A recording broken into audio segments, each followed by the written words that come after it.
the only thing for this guy.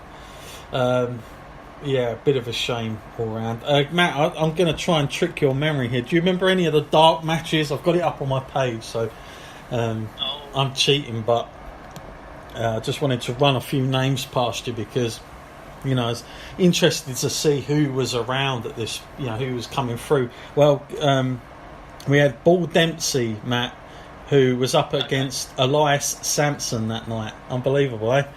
Look where he is now. Yeah, I bet back then he had no idea No. of the fame that guy was going to get. Not at all. Wow. Yeah. Enzo and Cass, Matt, they were there, of course.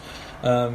Got a big pop in New York. About that on the night, we was like surprised that they didn't get some TV time because they had a huge reaction from the fans then. They did. Of course, both them, neither of them in WWE at the moment, so that's their end up. And also, two of your favourites, I'm sure, Matt, Mojo Riley and Zack Ryder. Oh, wow, yeah, the hype bros, that was it. Jason Jordan and Chad Gable were down there with Scott Dawson and Dash Wilder. There you go. What a bunch of tag teams are all round. I mean, you know, maybe take Mojo and Zach out of that, but all round good, great tag teams. And Eva Marie, Matt, was there against none other than Carmella that night. She pinned Carmella, believe it or not. Wow. And lastly, we had Emma, who won the Fatal 4-Way match between Becky Lynch, Charlotte, and Dana Brooke, Matt. That's really jogged my memory because that was the thing where she did the running splash into the turnbuckle. That's right. And the match just suddenly ended, and it was like, that isn't a finisher. You know, Yeah. What's happened? Yeah. She got kicked out. I'm reading on the reports how everyone was really pissed off at the end of it, all the women's, especially Becky Lynch, because I think I don't know who was going to get the win, but it might have been her. But yeah, I do remember that because there was crazy pin that shouldn't have probably happened. Great action between these two guys, by the way. I'm just kind of going over these two, but yeah, what a flood of talent, Matt, and that's just on the dark matches. As we see Thunder Liger, like look how pumped the audience is there when Thunder Liger was up to that turnbuckle. That's so on it.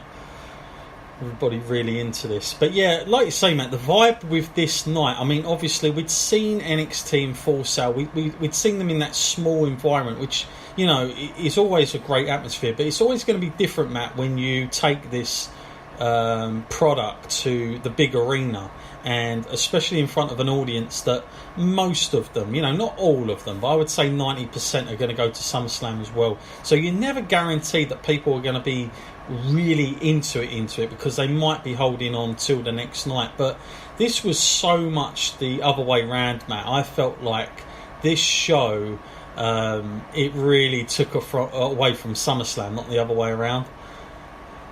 Like, we was feeling the effects of that the night afterwards. Yeah. We were sitting there at SummerSlam. Oh man, it was hard going. Yeah. A bit lackluster there, especially the matches. They were so unoriginal at SummerSlam. But these, I mean, granted, at NXT, a lot of these things are going to be like first time things. But you know, to fight each other for the first time and have so much chemistry, particularly like, even now we're seeing it now between Tyler and Liger. You know, they've got chemistry, and it's just the first meeting they've ever had. Yeah. And this was such a this match was such a massive. Wow, look at this! That guy is crazy. He did that at Ring of Honor as well, and you know he just does it like nobody's business. That off the apron there, like he just goes for it. He's. I mean, I don't know how many injuries Liger's had in his career, but he's got to be decent, Matt. The fact that he's still going as strong as he does, doing those moves. Definitely. And it makes you wonder, like, the kind of the toll it would take on your body. But you know, I don't know. He must do he must execute everything so perfectly just to have as many problems as he has. There you go, the Liger bomb. That's it. Yeah. Now, Matt, we were both surprised, that Liger won. Not because I don't think Liger's good enough, but the fact that pretty much, Matt, we've been told this is a one-off gig. You know, he's not around anymore. How shocked was you that he won this? But it was a nice surprise. You know, it wasn't a bad one. It was a nice surprise. Oh yeah, I mean, I was very shocked. I mean, I would have thought that because he's an older talent coming into WWE for a one-off thing, he'd lie down and actually like give Tyler a bit of a push, getting one over on him. But the fact that he didn't, I don't think it was so bad because they actually showed Liger the respect that he deserves. Yeah, no, I totally agree. But a great opening match between these two. And yeah, Liger, unfortunately, was not to be seen again. It was literally of that, just a one-off gig. Came in. I don't know who reached out to him. If it was Triple H, more power to him because it was a good sign. It was a good move. And he got Tyler Breeze. So even though Tyler lost, he still got him over, quite popular here because this was quite a big deal. I just kind of wish maybe, looking back in hindsight, like they did kind of carry it on, maybe like to the next takeover or something, and just do the rematch, get the win back. I don't know, but it was what it was. But it was a good thing. It's one of those things, Matt, where unless you go back and you'd wonder why the hell Liger was there, but he was there. Unfortunately, WWE at this time were never going to sort of use him as a guy that was going to have to go through NXT and then up to the main roster. I mean, if anything, I think he would have been somebody like Rhino when he was down there, Matt. He would have just been an enhancement talent, but I think he's too good for that personally. I think this guy can make such a good living on the indies. Who doesn't want just Juicing Thunder Liger on their card? That's the thing. You put this guy on, everybody gets excited, no matter what promotion it is. You want him there, so great outing for him. And maybe we'll see him again. There we go, three names there, Matt. This was always funny. They literally sit these guys out at this moment, and then you don't see them again. It's crazy. It reminds me of what we said about the UK event that we went to, and Christian came out. Christian was there for all of 10 seconds. Yeah. Doing a bit of weight. Why did he come all the way to the UK to do that? You're right. Here's Charlotte, Becky Lynch, and Bayley, Matt, and Christ, they look young. I got to say, they look different. I mean, Bayley probably doesn't, but Charlotte and Becky do.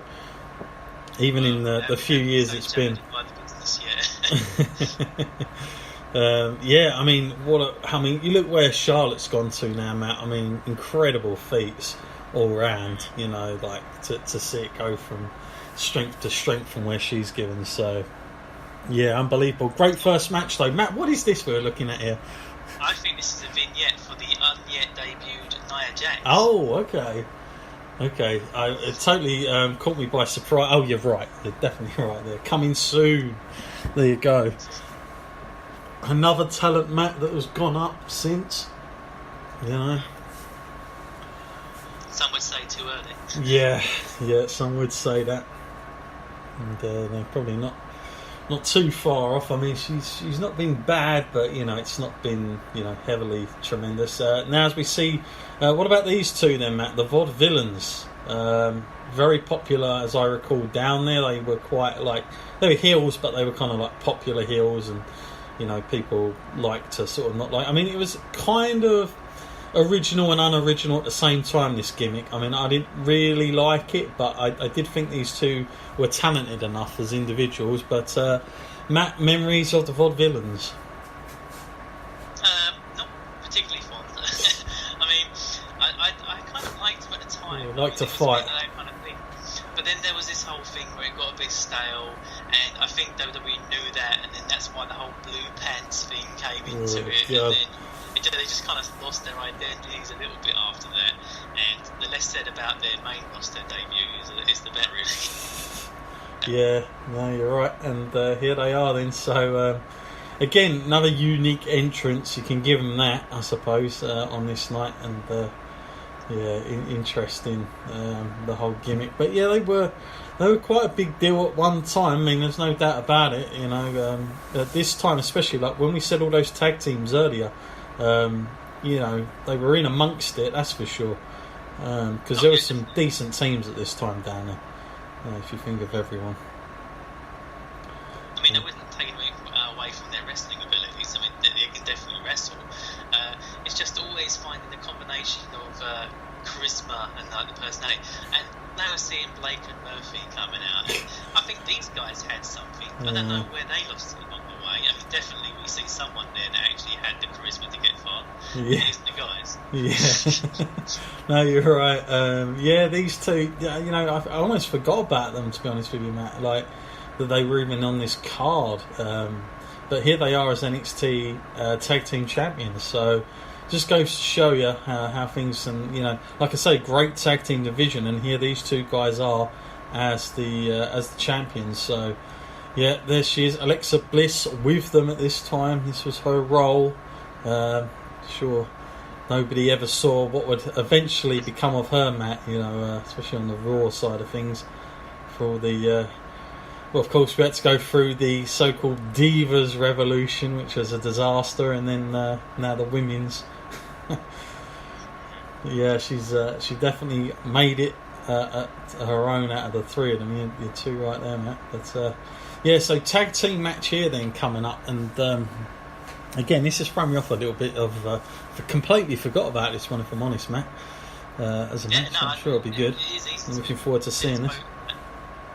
These teams have long since passed. You know, it's very short-lived. You can see that attitude already from Alexa Bliss, like, you know, what they saw then with her kind of heelish ways. Very good at that.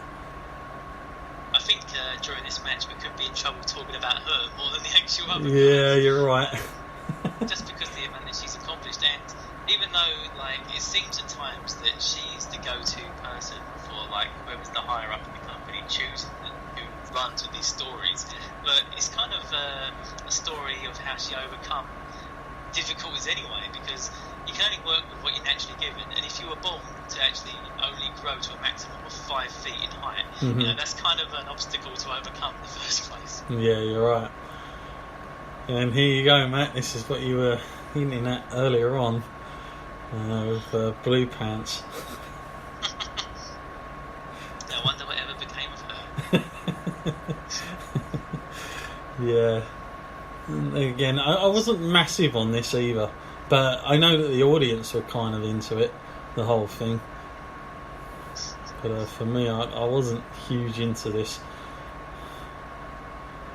But yeah, you know, I'll guess a hazard that I'm going to look at in the audience. I'm guessing that if anyone can spot a child, then, you know, fair dues. But I'm guessing that there was hardly any kids there this night, which is so weird. But because the next night, trust me, there were loads of Cenas and those shirts, Roman Reigns and all that. So it's crazy, just the audience. And this was sold out as well. This was not like, you know, they'd shut off the top or anything like that. This whole building was sold out, Matt, by the end of it. I mean, it was a massive deal for the first one in front of a big audience to get, you know, a huge paying crowd in New York like this. I mean, even WWE, even for their standards, they must have been kind of well happy with the result here, Matt, for the first one to be sold out like this. Oh yeah, I mean, I'm still thinking if we look hard enough, we'll probably see ourselves in this audience. Oh yeah, yeah, the flag, I'm sure, is there. Giant flag. We did. We had some American guys there were happy enough to fly it with us. Yeah, there you go. Their American cousins there. Even though at the time we were all getting booed, Matt. The announcement came back to the UK. Having said that, though, we would have probably been doing the same if they'd announced something similar and it was in America. Let's face it, Matt, we went to a UK one.